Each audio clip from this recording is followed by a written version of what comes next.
lagi ngapain sih kalian? Ini loh, tadi kita habis ngecek unit. Ngecek unit. Kita juga tadi lagi ngecek unit ya, Marco. Emang buat event kapan, Uti?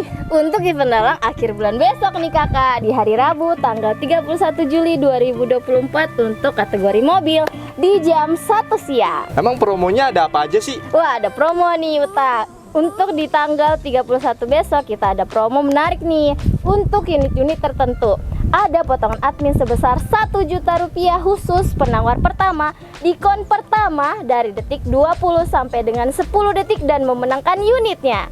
Dan tenang aja nih kakak-kakak, nggak cuma promo yang dikasih tahu Uti aja nih, tapi masih ada loh kak di hari terakhir nih untuk potongan 1 juta rupiah untuk unit-unit tertentu ya kak. Wah, ada banyak banget ya potongan di Tunas Auction. Bener khususnya banget. Di event lelang akhir bulan besok. Bener banget nih. Oh ya, dan juga unit-unitnya ready to use semua loh kak. Jangan lupa juga kak, besok ada motor loh jam 12 siang. Dan ada juga heavy equipment, alat berat dan mobil berat lainnya jam setengah 3. Nah kakak-kakak, kita juga mau ngucapin nih untuk para customer kami nih yang telah membeli unit di Tunas Auction selama bulan Juli ini.